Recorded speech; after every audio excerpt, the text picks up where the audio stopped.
கேரள மாநிலம் விழிஞம் துறைமுகத்தில் இருந்து கொச்சி நோக்கி சென்ற லைபீரிய நாட்டு MSC எலசா 3 சரக்கு கப்பல் கவிழ்ந்த விபத்தில் கடலில் விழுந்து தத்தளித்த 24 பேரில் 21 பேர் பத்திரமாக மீட்கப்பட்டனர்.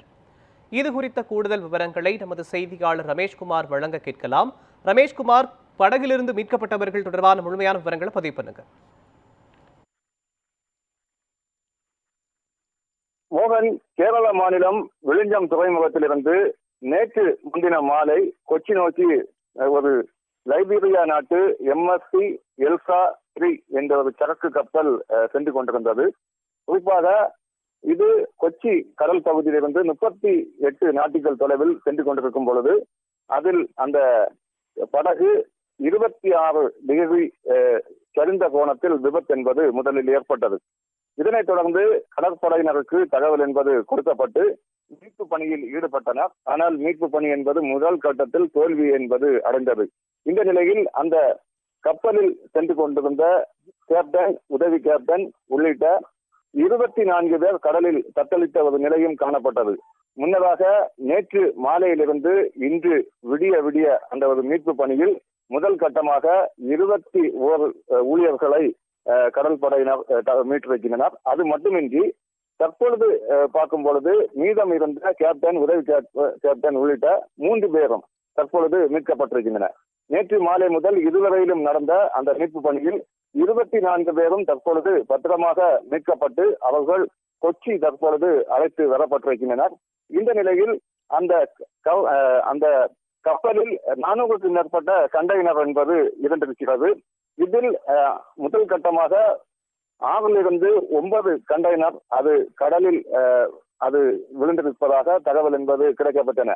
ஆனால் தற்பொழுது 6லிருந்து 9 வரை மட்டுமின்றி ஏராளமான கண்டெய்னர் அந்த கடலில் தற்பொழுது அது மிதந்து கடற்கரை நோக்கி வந்து கொண்டிருப்பதாகவும் அதில் இருந்து தற்பொழுது எண்ணெய் கசிவு ஏற்பட்டிருப்பதாகவும் தற்பொழுது தகவல் என்பது வெளியாக இருக்கிறது. இந்த எண்ணெய் கசிவு சரிதான், அதை போன்று கண்டெய்னரும் கரையை நோக்கி வரும்பொழுது அதை யாரும் தொடக்கூடாது எனவும், தொடர்ச்சியாக கண்டெய்னர் குறித்து யாராவது பார்த்தால் உடனே அருகில் இருக்கும் காவல்துறையை அவர்கள் தொடர்பு கொண்டு தகவலை தெரிவிக்க வேண்டும் எனவும் தற்பொழுது மாநில பேரிடர் மீட்பு குழு ஒரு அறிவுறுத்தலை தற்பொழுது வழங்கியிருக்கிறது. இது மட்டுமின்றி அதிலிருந்து முதல் கட்டமாக 6லிருந்து 9 கண்டெய்னர் தான் தற்பொழுது வெளியே மிதந்து வருவதாக தகவல் கிடைக்கப்பட்டிருக்கும் நிலையில் தற்பொழுது கப்பல் என்பது முழுவதுமாக மூழ்கி இருக்கிறது.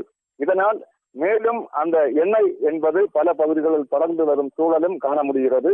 தொடர்ச்சியாக இந்த எண்ணெய் என்பது அதிக அளவு படர்ந்து வரும் பொழுது அது மிகப்பெரிய ஒரு ஆபத்தை அந்த பகுதியில் ஏற்படுத்தும் எனவும் தெரிவிக்கப்பட்டிருக்கிறது. இதனால் அந்த பகுதி ஒரு ஆபத்து மிகுந்த பகுதியாகவே தற்பொழுது அறிவிக்கப்பட்டு இந்த எண்ணெய் படலங்களை எவ்வாறு தடுக்கலாம் எனவும் தற்பொழுது மாநில அரசு ஒரு கூட்டத்தை நடத்தி தற்பொழுது ஆலோசனை என்பது நடத்தப்பட்டு வருகின்றன.